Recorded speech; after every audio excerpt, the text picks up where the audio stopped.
আমাদের ছাত্র সমাজের প্রতি আমি আমার শুভেচ্ছা জানাই। আর বিশেষ করে ছাত্রলীগের সকল নেতাকর্মী যারা যেখানে আছে দেশে বিদেশে সকলকে আমি শুভেচ্ছা জানাচ্ছি। আসসালামু আলাইকুম এবং আদাব। সকলের জন্য আমার দোয়া আশীর্বাদ। বাংলাদেশ একটা ক্রান্তি লগ্নের মধ্য দিয়ে চলছে। বাংলাদেশকে নিয়ে যেন একটা ধ্বংসের খেলা শুরু হয়েছে। যে বাংলাদেশটা সারা বিশ্বের কাছে উন্নয়নের রোল মডেল ছিল, উন্নয়নের বিস্ময় ছিল, সেই বাংলাদেশের আজকে চরমভাবে ধ্বংস করে আজ একটা জঙ্গি সন্ত্রাসীদের দেশ হিসেবে পরিণত করা হয়েছে। এটাই হলো সবথেকে দুর্ভাগ্যের বিষয়। আগস্ট মাস আমাদের শোকের মাস। সেই আগস্ট মাসেই আবার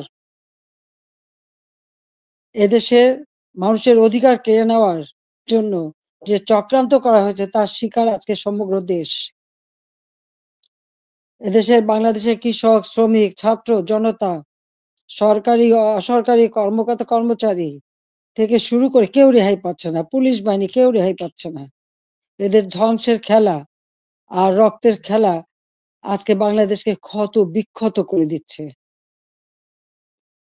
তোমাদের মনে আছে 2018 সালে ছাত্রদের একটা কোটা আন্দোলন শুরু হয়। আমি তো সে আন্দোলন আমি তাদেরকে কিছুই বলিনি, বরং কোটা বন্ধ করে দিয়েছিলাম, তাদের দাবি পূরণ করেছিলাম।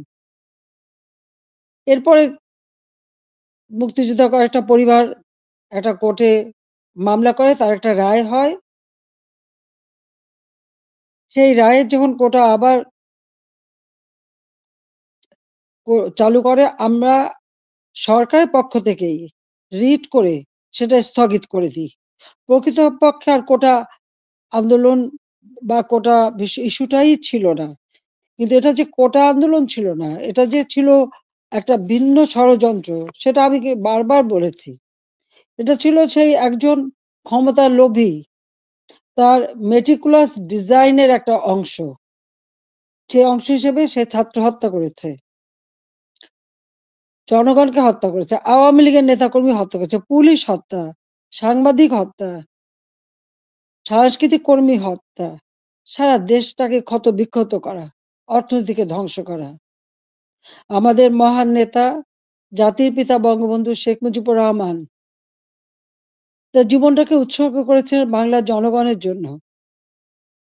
সেই ছাত্র জীবনে যখন পাকিস্তানি শাসকরা আমাদের মাতৃভাষায় কথা বলার অধিকার কেড়ে নেয়, তারই প্রতিবাদ তিনি করেছিলেন। ঢাকা বিশ্ববিদ্যালয়ে তিনি আইন বিভাগের ছাত্র ছিলেন। আর এই প্রতিবাদ করবার জন্যই তিনি বাংলাদেশ ছাত্রলীগ প্রতিষ্ঠা করেন 1948 সালের 4 জানুয়ারি।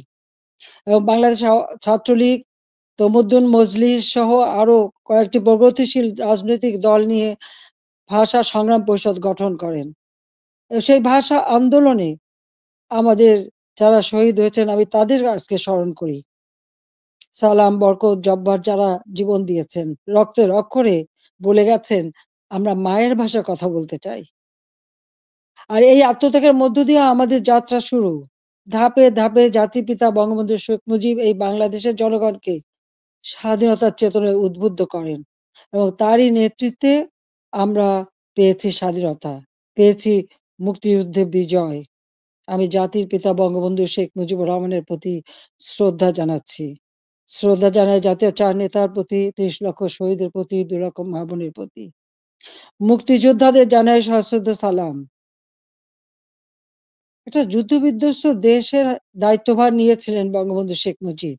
মাত্র ৩ বছর ৭ মাসের মধ্যে সেই যুদ্ধের ভয়াবহতা কাটিয়ে ওঠেন। ধ্বংসস্তূপের উপর দাঁড়িয়ে যে যাত্রা শুরু করেছেন শূন্য হাতে, সেই বাংলাদেশকে তিনি মাত্র ৩ বছর ৭ মাসের মধ্যে একটা স্বল্পোন্নত দেশে উন্নীত করেন। সে সময় যখন বাংলাদেশের মানুষের শান্তি শৃঙ্খলা ফিরে আসে, মানুষ একটু সুন্দর জীবনের স্বপ্ন দেখতে শুরু করে, ঠিক তখন আসে আঘাত। ৭৫ 15ই আগস্ট। ওই ধানমন্ডি ৩২ নম্বর বাড়ি, যেখান থেকে জাতির পিতা স্বাধীনতার ঘোষণা দিয়েছিলেন, পাকিস্তানি হানাদার বাহিনী তাকে গ্রেপ্তার করে নিয়ে গেছিল এই ঘটনার পর। তখনও এই বাড়িটা তারা লুটপাট করেছিল। কিন্তু আগুন দিয়ে পোড়ায়নি, ভাঙেনি। মুক্তিযুদ্ধে বিজয়ের পর জাতির পিতা ফিরে আসতে সক্ষম হন বাংলাদেশে। ১০ই জানুয়ারি ১৯৭২ সালে তিনি প্রত্যাবর্তন করেন। এই বাড়িতে বসেই তিনি কিন্তু বাংলাদেশের এই বিধ্বস্ত বাংলাদেশকে গড়ে তোলেন। রাষ্ট্রপতি হিসেবে তিনি কিন্তু রাষ্ট্রপতি ভবনে থাকেননি বা প্রধানমন্ত্রী হিসেবে প্রধানমন্ত্রী ভবনে থাকেননি। এই ছোট বাড়িটা, যে বাড়িটা আমার মা অনেক কষ্ট করে প্রতিটি ইট নিজের হাতে গেড়ে তিনি এই বাড়িটা গড়ে তুলেছিলেন। ওই বাড়িতেই ১৫ই আগস্ট আমার বাবা জাতির পিতা বঙ্গবন্ধু শেখ মুজিবকে হত্যা করা হয়। আমার মা বেগম ফজিলাতুন্নেছা মুজিবকে হত্যা করে। আমার ৩ ভাই, সকলেই আমার ছোট। মুক্তিযোদ্ধা ক্যাপ্টেন শেখ কামাল, মুক্তিযোদ্ধা লেফটেন্যান্ট শেখ জামাল এবং ছোট রাসেল, যার বয়স ছিল মাত্র ১০ বছর। তাদেরকে কিন্তু কেউ নির্মমভাবে হত্যা করে। কামাল জামালের নবপরিণীতা বধূ সুলতানা এবং রোজি জামালকে হত্যা করে। আমার একমাত্র চাচা শেখ আবু নাসের, তিনিও মুক্তিযোদ্ধা, পঙ্গু ছিলেন। ঘাতকের নির্মম বুলেটের আঘাতে তিনিও জীবন হারান। রাষ্ট্রপতি মিলিটারি সেক্রেটারি ছুটে এসেছিলেন ব্রিগেডিয়ার জামিল উদ্দিন, তাকেও হত্যা করে। পুলিশ অফিসার সিদ্দিকুর রহমানকে হত্যা করে। একই সাথে যুবনেতা শেখ ফজলুল হক মনিকে হত্যা করে। তার অন্তঃসত্ত্বা স্ত্রী আরজু মনি, তাকেও হত্যা করে। আব্দুর রব সানিবাদ, যিনি স্বাধীনতার সংগঠক ছিলেন, তাকে হত্যা করে। তার ১০ বছরের ছেলে আরিফ, ১৩ বছরের মেয়ে বেবি, ৪ বছরের নাতি সুকান্ত সহ ওই পরিবারের সদস্যদের নির্মমভাবে হত্যা করে। ১৫ই আগস্টে যারা শাহাদাত বরণ করেছে, আমি তাদের আত্মার মাগফিরাত কামনা করি।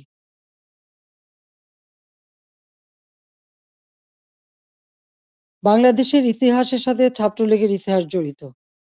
জাতির পিতা বঙ্গবন্ধু শেখ মুজিব বলেছিলেন, ছাত্রলীগের ইতিহাস বাংলাদেশের ইতিহাস।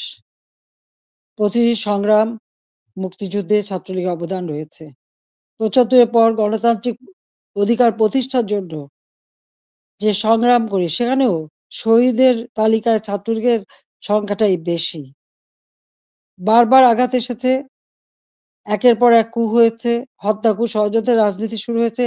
সেখান থেকে বাঙালি জাতিকে উদ্ধার করে আমরা এদেশে গণতন্ত্র প্রতিষ্ঠা করি। ১৫ই আগস্ট আমার ছোট বোন রেহানা আর আমি বিদেশে ছিলাম বলে বেঁচে গিয়েছিলাম। ৬টি বছর প্রবাসে আমরা কাটাই। এরপর আমি সুযোগ পাই বাংলাদেশে ফিরে আসতে, বলতে গেলে অনেকটা জোর করে ফিরে আসি। যে দেশে আমার পিতামাতার ঘাতকের দল, যাদেরকে ইন্ডেমনিটি দেওয়া হয়েছিল, তাদের বিচার করা যাবে না। অর্থাৎ আমি একজন মানুষ হিসেবে আমার বাবা, মা, ভাইয়ের বিচার চাইতে পারব না। সেই বিচারহীনতার সংস্কৃতি ছিল বাংলাদেশে। যে দেশে গণহত্যা চালিয়েছিল পাকিস্তান হানাদার বাহিনী, গ্রামের পর গ্রাম জ্বালিয়ে পুড়িয়ে ছারখার করেছিল। মা বোনদেরকে ধরে নিয়ে ক্যাম্পে রেখে দিনের পর দিন পাশবিক অত্যাচার করত। সেই যুদ্ধাপরাধী যাদের বিচার জাতির পিতা শুরু করেছিলেন, তাদেরকেও কিন্তু ছেড়ে দেওয়া হয়। মুক্তি দেওয়া হয়েছিল তখন। সেই অবস্থায়ও কিন্তু আমি দেশে ফিরে এসেছিলাম একটা প্রত্যয় নিয়ে। যে আদর্শ নিয়ে, যে চেতনা দিয়ে বাংলাদেশ স্বাধীন হয়েছে। যে চেতনা নিয়ে বাংলাদেশ স্বাধীন হয়েছে, সেই মুক্তিযুদ্ধের চেতনাকে বাস্তবায়ন করা। যে আদর্শ বুকে ধারণ করে লাখো শহীদ রক্ত দিয়ে দেশ স্বাধীন করেছে, সেই শহীদের মর্যাদা রক্ষা করে বাংলাদেশের মানুষের অন্ন, বস্ত্র, বাসস্থান, চিকিৎসা, শিক্ষা, মৌলিক অধিকারগুলি নিশ্চিত করে বাংলাদেশকে একটা উন্নত, ক্ষুধা, দারিদ্র্যমুক্ত বাংলাদেশ গড়ে তোলা, যা জাতির পিতা বঙ্গবন্ধু শেখ মুজিবের স্বপ্ন ছিল। এবং সেই কাজে আমরা কিন্তু সাফল্য অর্জন করেছিলাম। ১ম বার সরকারে এসে আমরা অনেকগুলি উন্নয়নের কাজ করি। এরপর আসতে পারিনি। আবার বাংলাদেশে জঙ্গি, সন্ত্রাস, দুর্নীতির দেশ হয়েছিল। প্রায় ৮ টি বছর সময় নষ্ট হয়। ২০০৮ এর নির্বাচনে আওয়ামী লীগ এককভাবে ৩০০ সিটের মধ্যে ২৩৩ টা সিট পায়। বাংলাদেশের মানুষের আস্থা, বিশ্বাস অর্জন করে সরকার গঠন করি। ২০০৯ সাল থেকে ২০২৪ সাল এই বাংলাদেশ উন্নয়নশীল দেশের মর্যাদা পায়। যখন আমরা জাতির পিতার জন্ম শতবার্ষিকী ২০২০ সালে এবং স্বাধীনতার সুবর্ণ জয়ন্তী ২০২১ সালে উদযাপন করি, তখনই কিন্তু বাংলাদেশ উন্নয়নশীল দেশের মর্যাদা পায় এবং জাতিসংঘ স্বীকৃতি দেয়। জাতির পিতা বঙ্গবন্ধু শেখ মুজিবের সেই ঐতিহাসিক ৭ই মার্চের ভাষণ, সে ভাষণও ইউনেস্কো বিশ্ব প্রামাণ্য দলিলে স্থান করে দেয়। কারণ যে ভাষণ পৃথিবীর বিভিন্ন দেশে সামরিক, অসামরিক নেতারা ভাষণের মধ্য দিয়ে মানুষকে উজ্জীবিত করেছে। সেই ভাষণগুলির মধ্যে প্রায় ২৫০০ বছরের সকল ভাষণের মধ্যে জাতির পিতা বঙ্গবন্ধু শেখ মুজিবের ভাষণটি সর্বশ্রেষ্ঠ ভাষণ হিসেবে গণ্য হয়। আন্তর্জাতিক প্রামাণ্য দলিলে তার স্থান পেয়েছে। বাংলাদেশে এখন জাতির পিতা বঙ্গবন্ধু শেখ মুজিবের ভাষণ নিষিদ্ধ করেছে, কিন্তু আন্তর্জাতিকভাবে তো তার স্বীকৃতি পেয়েছে। ২১শে ফেব্রুয়ারি সারা বিশ্বে আন্তর্জাতিক মাতৃভাষা দিবস হিসেবে স্বীকৃতি পেয়েছে। যেটা আওয়ামী লীগ সরকার এসেই আমরা সেই উদ্যোগ নিয়েছিলাম এবং ইউনেস্কো কর্তৃক সেটা স্বীকৃতি পেয়েছিল। বাংলাদেশের উন্নয়ন, এটা তো শুধু একথা তো কেউ বলতে পারবে না যে উন্নয়নটা শুধুমাত্র আমরা একটি দলের জন্য করেছি। এই উন্নয়নটা সারা দেশের মানুষের জন্য। আমরা দেশের ছেলে-মেয়েদের, আমাদের ভবিষ্যৎ প্রজন্ম, তরুণ সমাজ যারা এদেশের একদিন কর্ণধার হবে, তাদের জন্য মানসম্মত শিক্ষার পরিবেশ আমরা তৈরি করেছিলাম। যেখানে ছিল অনবৎ সেশন জট।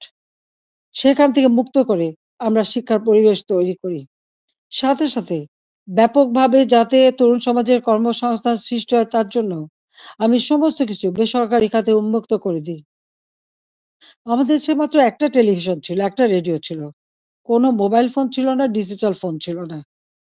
ডিজিটাল বাংলাদেশ গড়ে তোলা এবং টেলিভিশন, রেডিওকে বেসরকারি খাতে উন্মুক্ত করে দেওয়া।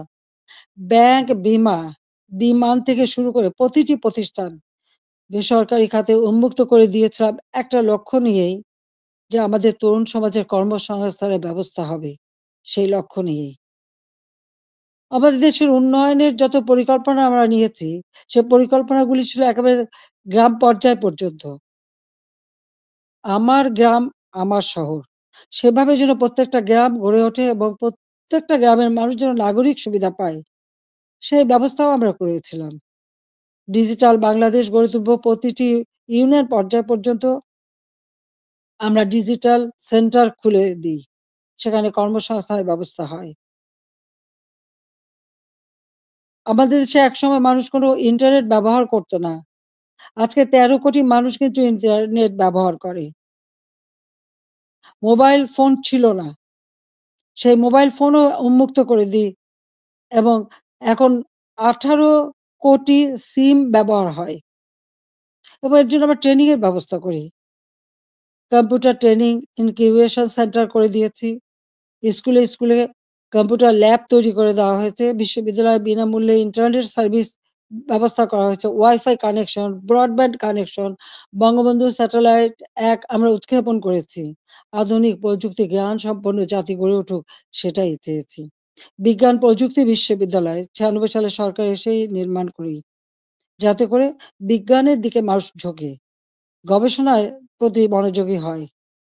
কারণ বিজ্ঞানের বিকাশ ছাড়া কখনো কোনো দেশ উন্নতি লাভ করতে পারে না। সেইজন্য এই ব্যবস্থা আমরা নিয়েছিলাম। এরপরে টেক্সটাইল বিশ্ববিদ্যালয়, ফ্যাশন ডিজাইন বিশ্ববিদ্যালয়, ডিজিটাল বিশ্ববিদ্যালয়, ইসলামিক আরবি বিশ্ববিদ্যালয়, আ এভিয়েশন এবং আম এয়ারোস্পেস বিশ্ববিদ্যালয় থেকে শুরু করে কৃষি বিশ্ববিদ্যালয়, বহুমুখী বিশ্ববিদ্যালয় আমরা করে দিয়েছি। মেডিকেল বিশ্ববিদ্যালয়, সবগুলি কিন্তু আওয়ামী লীগের করা, আওয়ামী লীগের হাতে গড়া। একটার পর একটা ইনস্টিটিউট করে দিয়েছি। ব্যাপকভাবে কর্মসংস্থান সৃষ্টি করেছে। পাবলিক সার্ভিস কমিশনে প্রতি বছর নিয়মিত পরীক্ষা হওয়া শুরু করে। ছেলেমেয়েরা যথাযথভাবে মেধার ভিত্তিতেই কিন্তু চাকরি পেয়েছে, কাজ পেয়েছে। কর্মসংস্থান ব্যাংক প্রতিষ্ঠা করে দিয়ে যেখান থেকে বিনা জামানতে ঋণ নিয়ে সবাই যেন কাজ করতে পারে, কর্মসংস্থান ব্যবস্থা যাতে হয়। ব্যাপক হারে যেন বিদেশি বিনিয়োগ আসে, সেই সুযোগ আমরা সৃষ্টি করে দিই এবং সেই বিনিয়োগ এসেছে। ২০০৯ সালে সরকার এসে আমি প্রেক্ষিত পরিকল্পনা প্রণয়ন করি ২০১০ থেকে ২০২১। এটার লক্ষ্য ছিল বাংলাদেশকে আরো উন্নত করা। বাংলাদেশের মানুষের জীবন মান উন্নত করা। আধুনিক বিশ্বের সঙ্গে যাতে তাল মিলিয়ে চলতে পারে সেই ব্যবস্থা করা এবং সেটাই আমরা কিন্তু করেছিলাম। আজকে আমাদের এটা ভুললে চলবে না যে মুক্তিযুদ্ধ, জাতির পিতা বঙ্গবন্ধু শেখ মুজিবের অবদান এবং গণতন্ত্র প্রতিষ্ঠার সংগ্রাম, এর সবকিছুই কিন্তু আমাদের আন্দোলন সংগ্রামের ফসল। জাতির পিতা বঙ্গবন্ধু শেখ মুজিব যদি এদের স্বাধীন না করতেন, তাহলে আমরা কোথায় থাকতাম? পাকিস্তানের একটা প্রদেশ। পাকিস্তান আমলে একজন বাঙালি কিন্তু সেক্রেটারি হতে পারেনি। একজন বাঙালি কিন্তু মেজর জেনারেল পর্যন্তও যেতে পারেনি। মাত্র মেজর হিসেবেই থাকতে পারত। একজন মাত্র কর্নেল ছিল। পাকিস্তান আমলে কিন্তু আমাদের শিক্ষার কোনো উচ্চশিক্ষার সুযোগই ছিল না। এমনকি বিদেশে যেতে হলে ওই পাকিস্তানের রাজধানীতে যেয়ে বিদেশের আমাদের পাসপোর্ট এবং ভিসা নিতে হতো। আন্তর্জাতিক ফ্লাইট করাচি থেকে নিতে হতো। সেটা আমার নিজের অভিজ্ঞতা আছে। ৬৯ সালে যখন আমি বিদেশে যাই, ওই করাচিতে যেয়ে থেকে ভিসা নিয়ে তারপর যেতে হয়েছে। কিন্তু দেশ স্বাধীন হবার পরে তো সেটা ছিল না। আমদানি-রপ্তানি ব্যবসা পূর্ববঙ্গে কেউ করতে পারত না। ওই পাকিস্তানে যেয়েই করতে হতো। কিন্তু আমরা স্বাধীনতা অর্জন করতে পেরেছি বলেই সকল সুযোগ আমরা পেয়েছি। আমাদের ছেলেমেয়েরা উচ্চ শিক্ষার সুযোগ পেয়েছে। আমাদের মুক্তিযুদ্ধের ইতিহাস আমাদের গৌরবের ইতিহাস, আমাদের বিজয়ের ইতিহাস। এই ইতিহাস কেউ মুছে ফেলতে পারবে না। আমি জানি এটা মুছে ফেলার চেষ্টা হচ্ছে। সংবিধানকে ধ্বংস করা, জাতীয় পতাকা ধ্বংস করা, অনেক চেষ্টাই করা হয়েছে। কিন্তু লাখো শহীদের রক্তের বিনিময়ে যে পতাকা পেয়েছি, যে সংবিধান পেয়েছি, যে স্বাধীনতা পেয়েছি, তা ওই কয়েকজন বুলডোজার দিয়ে ভেঙে গুঁড়িয়ে দেবে এ শক্তি তাদের হয়নি এখনো। এটা তাদের দুর্বলতার প্রকাশ। তারা একটা দালান ভাঙতে পারে, কিন্তু ইতিহাসকে তারা ধ্বংস করতে পারে না। ইতিহাস কিন্তু তার প্রতিশোধ নেয়, এটাও তাদের মনে রাখতে হবে। একবার মুছে ফেলা হয়েছিল ৭৫ এর পর। এরপরে আবার এখন শুরু। যারা এটা করছে তারা তাদের হীনমন্যতার পরিচয় দিচ্ছে। তাদের কাছে বোধহয় বাংলাদেশের স্বাধীনতাটা পছন্দ হয় না। ওই পাকিস্তানিদের মানে অধীনে থাকা আর তাদের পদলেহন করাটাই তাদের বোধহয় পছন্দ। আজকে অন্তত আমরা বলতে পারি, জাতির পিতা স্বাধীনতার পর যুদ্ধ-বিধ্বস্ত দেশ যখন গড়ে তোলেন, তখনও কিন্তু ছাত্রছাত্রীদের বিনামূল্যে বই দিতেন। বিনামূল্যে কাপড়-চোপড় দিয়েছেন। প্রত্যেক বাড়ি ত্রাণ সামগ্রী পৌঁছে দিয়েছেন। বাংলাদেশের মানুষের কল্যাণে তিনি কাজ করে দিয়ে গেছেন এবং পথ দেখিয়ে দিয়ে গেছেন। আর তারই পদাঙ্ক অনুসরণ করে আমরা বাংলাদেশ পরিচালনা করে বাংলাদেশকে কিন্তু উন্নত করেছি। আজকে আমরা বিনামূল্যে পুস্তক দিতাম ১লা জানুয়ারি। আমার প্রশ্ন, এবছরে কেন এখনো বই দিতে পারল না? ফেব্রুয়ারি মাস শুরু হয়ে গেছে। এখনো বই দিতে পারেনি। অথচ কোভিডের সময় যখন অর্থনৈতিক মন্দা বিশ্বব্যাপী, তখনও আমরা ঠিক ১লা জানুয়ারি আমাদের শিক্ষার্থীদের হাতে বই তুলে দিয়েছিলাম সময় মতো।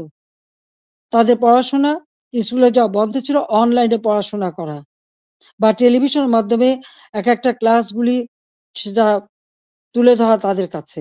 ঘরে বসে আমার ঘর আমার স্কুল, এই কর্মসূচি বাস্তবায়নের মাধ্যমে পড়াশোনা যাতে অব্যাহত থাকে সেই ব্যবস্থাই আমরা করে দিয়েছিলাম।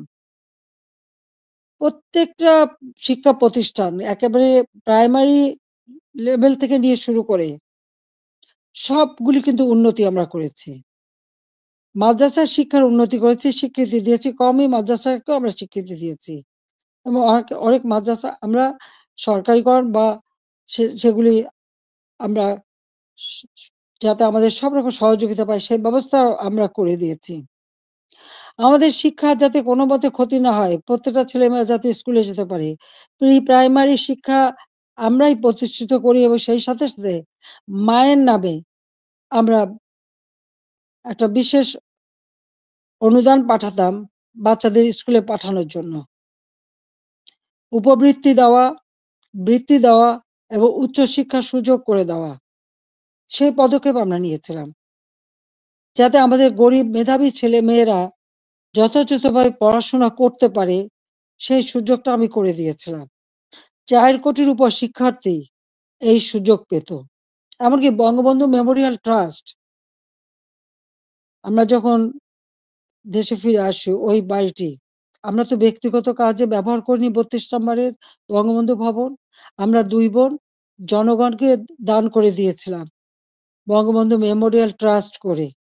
আ এবং সেখানে একটি মিউজিয়াম করেছিলাম সেই স্মৃতি রক্ষার জন্য। আর সেই ট্রাস্টের মাধ্যমে ছাত্রছাত্রীদের আমরা বৃত্তি দিতাম। কম করে হলেও ৳৫০০, উপরে ৳২,০০০। মেডিকেল ইঞ্জিনিয়ারিং পর্যন্ত যারা পড়তো সকলের জন্য এই বৃত্তি উন্মুক্ত ছিল। ১৮০০ শিক্ষার্থীকে আমরা বৃত্তি দিতাম। তাছাড়া অনেক দুস্থ এবং গ্রেনেড হামলা আহত, নিহত পরিবার তাদেরকে মাসোহারা দিতাম।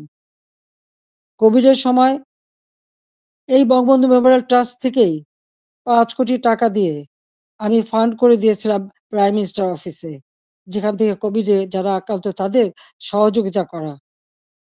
আমরা ভূমিহীন গৃহহীনদের ঘরবাড়ি করে দিই।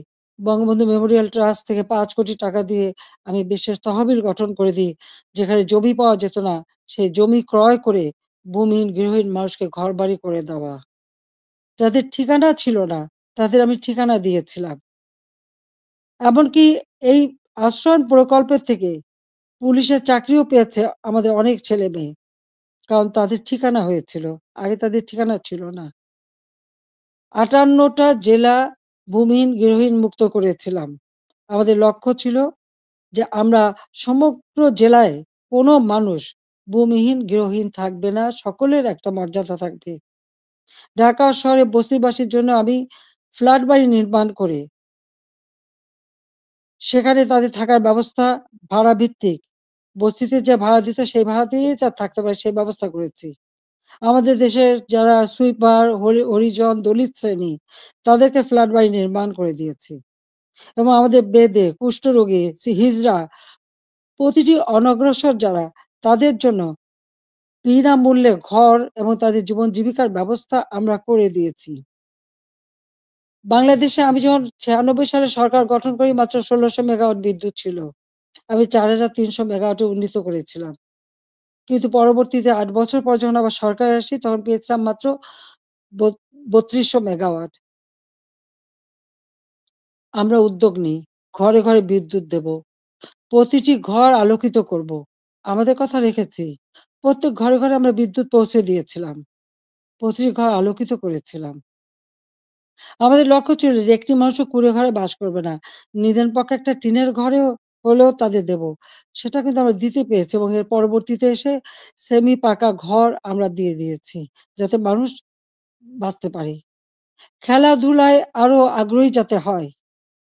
ক্রিকেট টেস্ট ম্যাচ সেটাও আমার সময় অর্জন করা এবং সেই সঙ্গে তাদের ট্রেনিং করানো।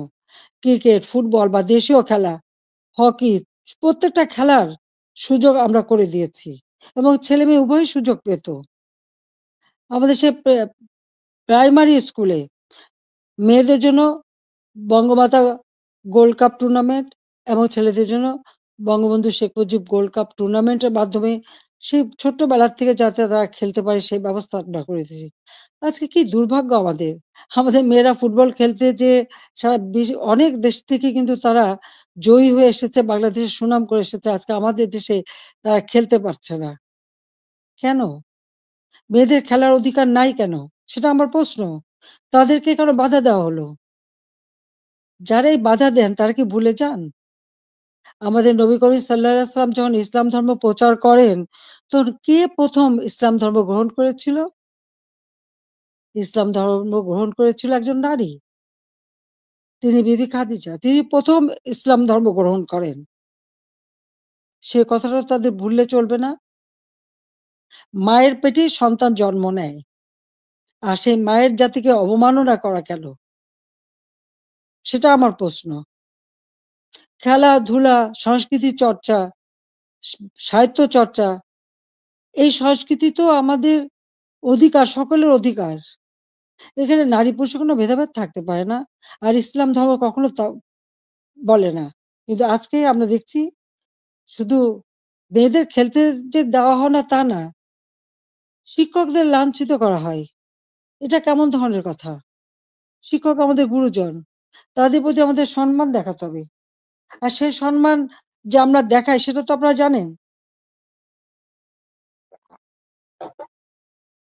এমনকি আমি প্রধানমন্ত্রী হবার পরেও আমার ইউনিভার্সিটির শিক্ষক, তাদেরকে আমি সম্মান করতাম। আমার স্কুলের শিক্ষক যাদের সঙ্গে দেখা হওয়ার সাথে, সাথে আমি সম্মান করতাম। তাদের পা ধরে সালাম করতাম। কারণ শিক্ষক গুরুজন। কিন্তু আমি জানি না এই কোটা আন্দোলনের নামে এমন একটা পরিবেশ সৃষ্টি করে ফেলা হলো যে ছাত্র-ছাত্রীরা শিক্ষকদের অপমান করে। তাদের গলায় জুতার মালা পরায়। তাদেরকে গাছের সাথে বাঁধে। তাদেরকে দিয়ে জোর করে পদত্যাগ করায়। কেন এই ধরনের বেয়াদবি কেন শিখাবে বা এই শিশুদের কোমলমতি শিশুদের এবং ছাত্রছাত্রীরা কেন এই বেয়াদবি করবে? আজকে ছাত্রছাত্রীরা শিক্ষকদের বয়কট করে। এই ধরনের অদ্ভুত আচরণ আমি জানি না পৃথিবীর আর কোন দেশে আছে কিনা। তাহলে আমরা কি পরিচয় দেব? যে দেশের মানুষ ৭১ সালে মুক্তিযুদ্ধে বিজয় অর্জন করে বিজয়ী জাতি হিসেবে সারা বিশ্বে সম্মান পেয়েছে, আজকে সেই দেশের মানুষ কাছে কোথায়? কোথায় সেই সম্মান? যে দেশটাকে আমি জাতির পিতা বঙ্গবন্ধু শেখ মুজিবের আদর্শ বুকে নিয়ে যে বাংলাদেশকে আমি উন্নয়নশীল দেশের মর্যাদা এনে দিয়েছিলাম। আমাদের অর্থনীতি আন্তর্জাতিকভাবে ৩৫ তম অর্থনীতির দেশ হিসেবে স্বীকৃতি পেয়েছে। দ দারিদ্র্যের হার ৪১ ভাগ থেকে আমি ১৮.৭ ভাগে নামিয়ে এনেছিলাম। হতদরিদ্র ২৫ ভাগ থেকে আমি ৫.৬ ভাগে নামিয়ে এনেছিলাম। আমাদের সাক্ষরতার হার ৪৫ ভাগ থেকে ৭৮.৮ ভাগে উন্নীত করেছিলাম। এবং আমাদের দেশের ছেলেমেয়েরা দেশে বিদেশের জন্য যে পড়াশোনা করতে পারে। প্রধানমন্ত্রীর দপ্তরে আমি আলাদা শিক্ষা সহায়তা ট্রাস্ট ফান্ড করে দরিদ্র মেধাবী ছাত্রদেরকে আমি বৃত্তি দিতাম, যাতে তারা আরো উচ্চ শিক্ষা নিতে পারে। পিএইচডি করতে পারে বা অন্য যেকোনো উন্নত মানের শিক্ষা দেশে বিদেশে করতে পারে, সেইভাবে তাদের বৃত্তি দেওয়া শুরু করেছিলাম। কেন করেছিলাম? আমাদের তরুণ প্রজন্মের ভবিষ্যতের জন্য। কারণ যারা এদেশ একদিন দায়িত্ব নেবে, তারা যেন সুষ্ঠুভাবে দেশকে এগিয়ে নিয়ে যেতে পারে, সেই লক্ষ্য নিয়েই তো। আজকে আমি দেখি শিক্ষার অধিকার থেকে বঞ্চিত করা হচ্ছে। বিভিন্ন বিশ্ববিদ্যালয় থেকে ছাত্রদের বের করে দেওয়া হচ্ছে। তাদের সার্টিফিকেট বাতিল করা হচ্ছে। তাদের শিক্ষাবর্ষ কেড়ে নেওয়া হচ্ছে। কি অপরাধ তাদের? আমরা যখন বৃত্তি দিয়েছি, আমরা যখন মানুষকে সহযোগিতা করেছি, আমরা তো কোনো দল দেখিনি। দলমত নির্বিশেষে মেধাবী যারা তারাই চাকরি পেয়েছে, তারাই সুযোগ পেয়েছে। তাদের জন্য আমি করেছি। আমি প্রধানমন্ত্রী হিসেবে মানুষকে মানুষ হিসেবেই দেখেছি। হ্যাঁ, একটা দেশে মাল্টি পার্টি সিস্টেম থাকে, বহুদলীয় গণতন্ত্র। সেখানে সকলের মতের ভিন্নতা থাকতে পারে। কিন্তু তার মানে এই না যে সকলের অধিকার থেকে কেড়ে নিতে হবে। ছাত্রদের শিক্ষার অধিকার, এটা ছাত্রদের অধিকার। দল মত নির্বিশেষে সকলের অধিকার। সেই অধিকার থেকে কাউকে বঞ্চিত করা, এর থেকে অন্যায় আর কিছু হতে পারে না। কিন্তু দুর্ভাগ্যের বিষয় যে আমরা দেখি সেই বৈষম্যহীন আন্দোলনের মাধ্যমেই আজকে বৈষম্য সৃষ্টি করা হচ্ছে। ছাত্রদের শিক্ষার অধিকার থেকে বঞ্চিত করা হচ্ছে। শিক্ষকদের অপমান করা হচ্ছে। শিক্ষা প্রতিষ্ঠানগুলির পরিবেশ নষ্ট করা হচ্ছে। কেন এই অবস্থা থাকবে? বাংলাদেশে ২০২৪ সালে যে ঘটনা ঘটলো, সেখানে পুলিশদের পিটিয়ে হত্যা করা। একটা অন্তঃসত্ত্বা নারী পুলিশ যে বারবার বলছে, "ভাই আমাকে মারবেন না, আমার পেটে বাচ্চা।" মানুষ এত অমানুষ হয় কিভাবে যে তাকে পিটিয়ে হত্যা করা হলো? আগুন দিয়ে পুলিশ ফাঁড়িতে জ্বালিয়ে দেওয়া এবং সেখানে আগুন দিয়ে পুড়িয়ে ফেলা। মানুষকে মেরে পা বেঁধে ঝুলিয়ে রাখা, ঠিক কসাইখানায় পশু জবাই দিয়ে যেমন পা বেঁধে ঝুলিয়ে রাখে, সেইভাবে তাদের ঝুলিয়ে রাখা। যারা এমনকি তাদেরকে এমনভাবে অপমান করা, কাপড় খুলে নিয়ে তাদেরকে একেকজনকে কিভাবে বেইজ্জতি করা। যারা এইসব ঘটনা ঘটে তাদের মধ্যে কি এতটুকু মানবিকতা নেই? এতটুকু শালীনতাবোধ নেই? কি করে একটা মানুষ এভাবে মানুষকে অত্যাচার করতে পারে? আমরা তো ১৫ বছর ৭ মাস তো ক্ষমতায় ছিলাম। এইভাবে তো আমরা কাউকে অপমান করিনি বা এভাবে দলীয়করণ আমরা করিনি। ব্যবসা-বাণিজ্য আজকে কেউ করতে পারছে না। ব্যবসায়ীদের উপর অনবরত আক্রমণ, গ্রেপ্তার, কলকারখানা বন্ধ, হাজার, হাজার শ্রমিক বেকার হয়ে যাচ্ছে। আজকে কৃষক চাষ করতে পারছে না। সার নেই, বিদ্যুৎ নেই, সেচ দিতে পারে না। এই অবস্থা তো বাংলাদেশের ছিল না। আমি তো এই অবস্থা রেখে আসিনি। বাংলাদেশে মানুষের খাদ্য নিরাপত্তা নিশ্চিত করেছি। উত্তরবঙ্গে মঙ্গা লেগেই থাকতো, সেখানে মঙ্গা দূর করেছি। যারা একবেলা খাবার পেত না, অন্তত ৩ বেলা তারা খাবার পেত। বিদেশ থেকে পুরনো কাপড় এনে পরানো হতো। কই আওয়ামী লীগ সরকার আসার পরে তো বিদেশ থেকে পুরনো কাপড় এনে পরানো লাগেনি। অন্ন, বস্ত্র, বাসস্থান, চিকিৎসা, শিক্ষা সব ব্যবস্থাই তো করেছিলাম। কমিউনিটি ক্লিনিকের মাধ্যমে ৩০ প্রকার ঔষধ বিনামূল্যে দেওয়া হতো। আন্তর্জাতিক মানের চিকিৎসা সেবা দেওয়ার জন্য আন্তর্জাতিক মানের হাসপাতাল তৈরি করেছি। বেসরকারি খাতে উন্মুক্ত করে দিয়েছি। প্রায় ৪৪,০০০ এর মতো নার্স নিয়োগ দিয়েছি, ২২,০০০ ডাক্তার নিয়োগ দিয়েছি। মানুষের সেবা মানুষ যাতে পায় সেই ব্যবস্থাই আমরা নিয়েছি। কিন্তু আজকে যেন সব বৃথা হয়ে গেল। অপরাধটা কি আমার? আমি সেটা জানতে চাই। যারা আমাকে স্বৈরাচার বলেন, গণহত্যা বলেন, আজকে আমার জিজ্ঞাসা, আজকে যে বাংলাদেশের যে অবস্থা চলছে, এই যে পুলিশ হত্যা, আওয়ামী লীগের প্রায় ৪০০ মতো নেতাকর্মীকে নির্মমভাবে হত্যা করা হয়েছে। হাত কেটে, পা কেটে, গলা কেটে হত্যা করা। ছাত্র, যুবক, মহিলা কেউ তো ছাড়া পাচ্ছে না। ছেলেকে পায় না বলে মাকে গ্রেপ্তার করা, মাকে গাছের সাথে বেঁধে অপমান করা, জায়নামাজের উপরে কুপিয়ে মারা অথবা আগুন দিয়ে পুড়িয়ে ফেলা। এ কি বর্বরতা? এ কোন ধরনের বর্বরতা? তো এরা কারা? এরা কি গণহত্যাকারী না? এরা কি স্বেচ্ছাচারী না? একজন যাকে সবথেকে বেশি সহযোগিতা আমি করেছিলাম। গ্রামীণ ব্যাংকের ম্যানেজারের পদ, ৳৬,০০০ বেতনের চাকরি ৯০ সালে পেয়েছিলেন। আমি ৯৬ তে সরকার আসার পরে এই গ্রামীণ ব্যাংকে ৳৪০০ কোটি দিয়ে এই গ্রামীণ ব্যাংকটাকে আমি দাঁড় করিয়ে দিই। শুধু তাই না, গ্রামীণ ফোনের ব্যবসাটাও ওই ডক্টর ইউনূসকে দিয়েছিলাম। আমার কাছে বারবার ধর্ণা দিয়েছিল। বলেছিল ওখান থেকে যে লাভ হবে সেই লাভের অংশ যাবে গ্রামীণ ব্যাংকে। তা কিন্তু যায়নি। বরং এগুলি বেচেই খেয়েছে। মানি লন্ডারিং করেছে, দুর্নীতি করেছে এবং তার ক্ষমতার লোভ আজকে বাংলাদেশকে ধ্বংসের দিকে নিয়ে এসেছে। একটি মানুষের ক্ষমতার লোভ বাংলাদেশকে জ্বালিয়ে পুড়িয়ে ছারখার করে দিচ্ছে। তার মধ্যে কি এতটুকু মনুষ্যত্ববোধ নেই? কৃতজ্ঞতাবোধ নেই? যেই তার উপকার করে তার উপরেই তার মাথায় আঘাতটা করতে হবে। কেন? ক্ষুদ্র ঋণ আন্তর্জাতিকভাবে স্বীকৃত ছিল না। এই ডক্টর ইউনূসেরই অনুরোধে আমি নিজে তার সম্মেলনে উপস্থিত হই। যেখানে স্পেনের রানী কুইন সোফিয়া এবং হিলারি ক্লিনটন তারা উপস্থিত হন। আমি উপস্থিত ছিলাম বলে প্রধানমন্ত্রী হিসেবে। এবং ক্ষুদ্র ঋণ জাতিসংঘে যাতে স্বীকৃতি পায় সে ব্যবস্থাও আমি করেছিলাম। কিন্তু কত বড় বেইমান মুনাফিক যে তার ক্ষমতার লোভ এমন পর্যায়ে চলে গেল যে সে আমাকে আর রেহানাকে হত্যা করার পর্যন্ত পরিকল্পনা করল। এবং তার বক্তৃতায় তিনি ধরা পড়ে গেছেন। বিল ক্লিনটনের ফাউন্ডেশনে সে মোটা টাকা দেয়। আমাদের দেশে কোনো দুর্যোগ দুর্বিপাকে কোনোদিন মানুষকে এক পয়সা সাহায্য করেনি।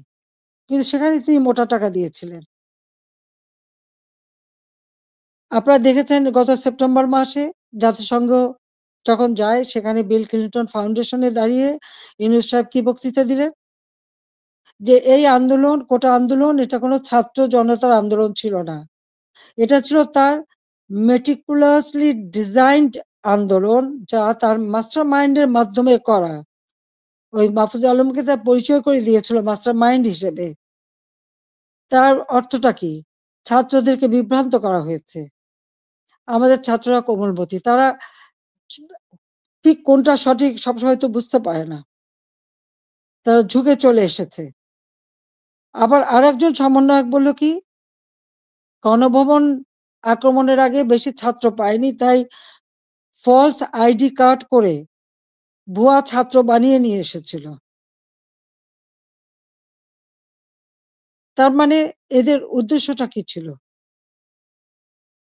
আমি আজকে জাতির কাছে এটা জানতে চাই এবং জাতির কাছে আমি বলব, 15ই আগস্ট আমরা ২ বোন বেঁচে গিয়েছিলাম। এটাই কি আমাদের অপরাধ? বাবা, মা, ভাই সব হারিয়েছিলাম। সব হারিয়েও সেই শোক ব্যথা বুকে নিয়েও ফিরে এসেছি বাংলাদেশের মানুষের কাছে। কেন? আমি দেখেছি একটার পর একটা ক্যু হচ্ছে। মুক্তিযোদ্ধাদের হত্যা করা হচ্ছে। গণতান্ত্রিক অধিকার নেই। পেটে ভাত নেই। প্রতিনিয়ত দুর্ভিক্ষ। চারিদিকে হাহাকার।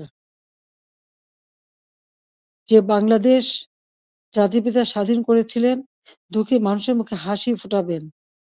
মানুষের ক্ষুধার অন্ন যোগাবেন। সকল মৌলিক অধিকার নিশ্চিত করবেন। সেই বাংলাদেশে প্রতিনিয়ত এই ক্ষমতার লড়াই, একটা অশান্ত পরিবেশ। বাংলাদেশের মানুষের আর্থসামাজিক উন্নয়ন করবার জন্যই আমি এসেছিলাম এবং আমি তা করেছি। কই আমরা নিজের জন্য তো কিছু করিনি। আমাদের ছেলে-মেয়ে ৫ টা ছেলে-মেয়ে রানার আমার। তারা চাকরি করেছে, পড়েছে, লেখাপড়া শিখেছে। অক্সফোর্ড, হার্ভার্ড, এলএসসি অথবা লন্ডন স্কুল বিভিন্ন জায়গা থেকে তারা ডিগ্রি পেয়েছে। তারা নিজেদের যোগ্যতায় ডিগ্রি নিয়েছে। তাদের জন্য তো আমি কিছু করিনি। তারা নিজেরা লেখাপড়া শিখে নিজের পায়ে দাঁড়িয়েছে। আমি তাদের একটা কথাই আমরা ২ বোন বলেছি আমাদের ছেলেমেয়েদেরকে যে, "তোমাদের জন্য কোনো সম্পদ রেখে যেতে পারব না। তোমাদের শিক্ষাটাই হবে তোমাদের একমাত্র সম্পদ।" এবং তারা তাই করেছে।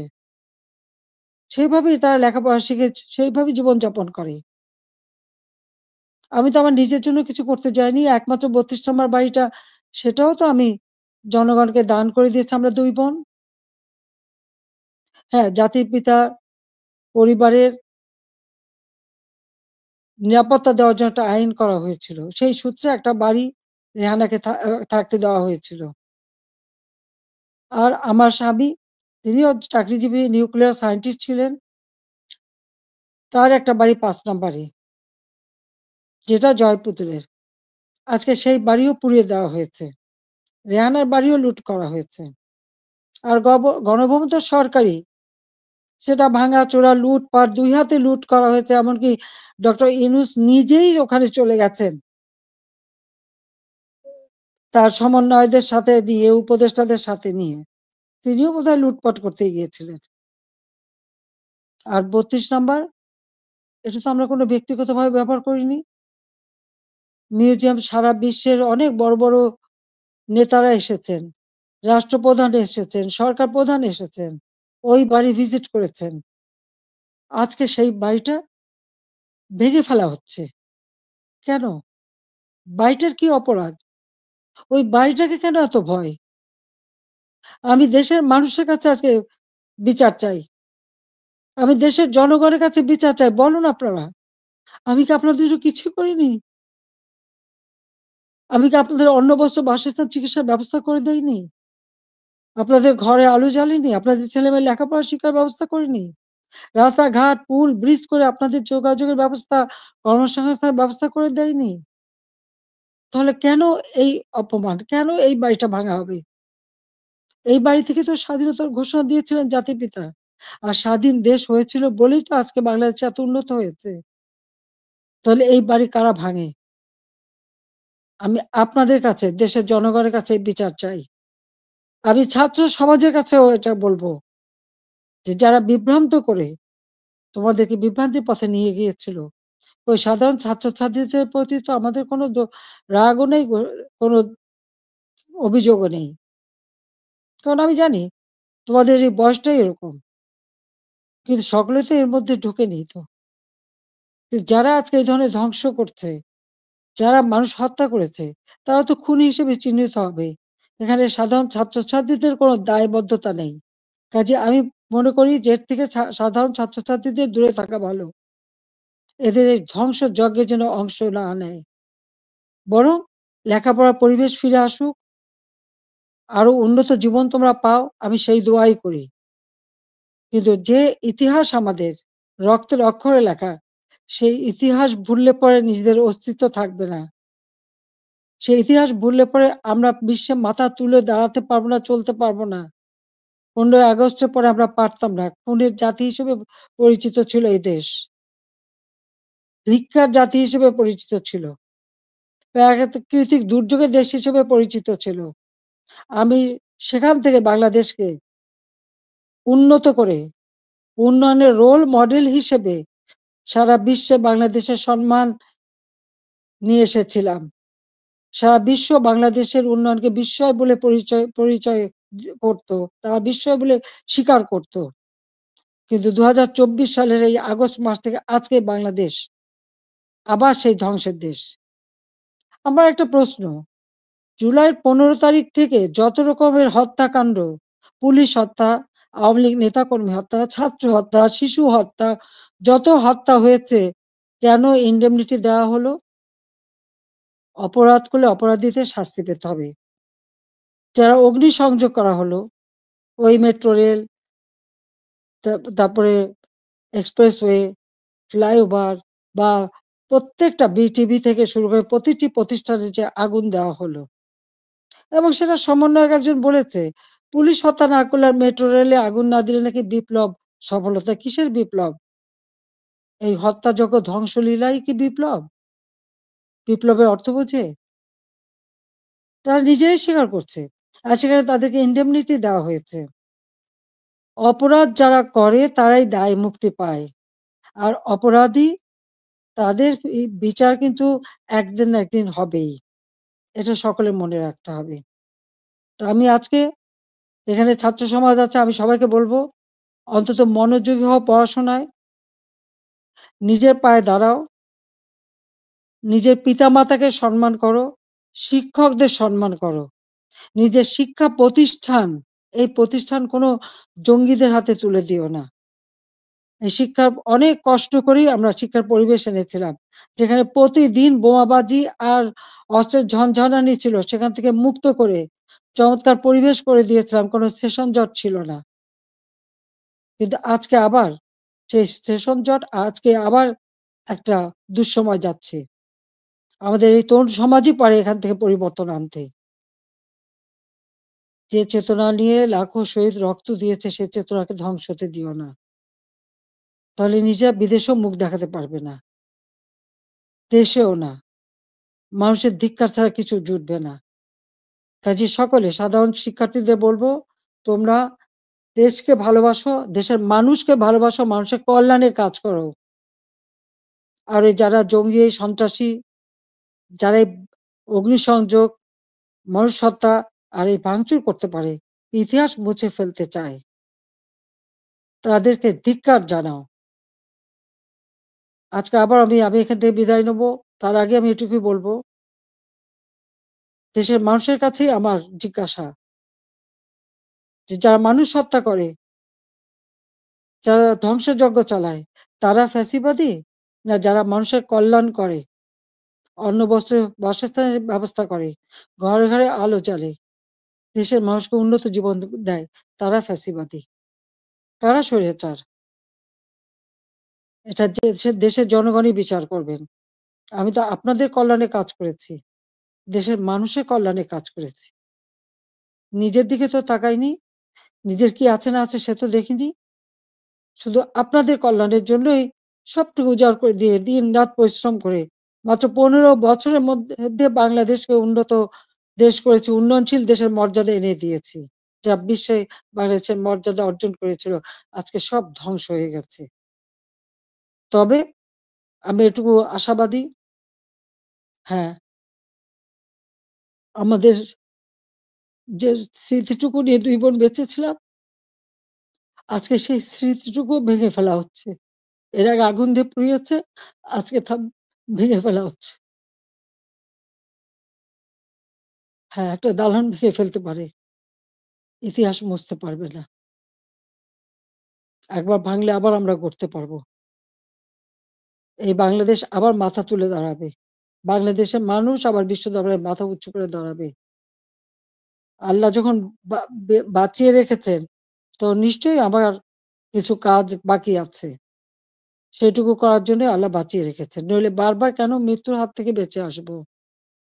মানুষের দোয়া, উপরে আল্লাহ রাব্বুল আলামিন ওই গ্রেনেড হামলা, গুলি, বোমা সব জায়গা থেকে তো আমাকে রক্ষা করে নিয়ে এসেছেন। এবারেও তো সেই একই অবস্থা।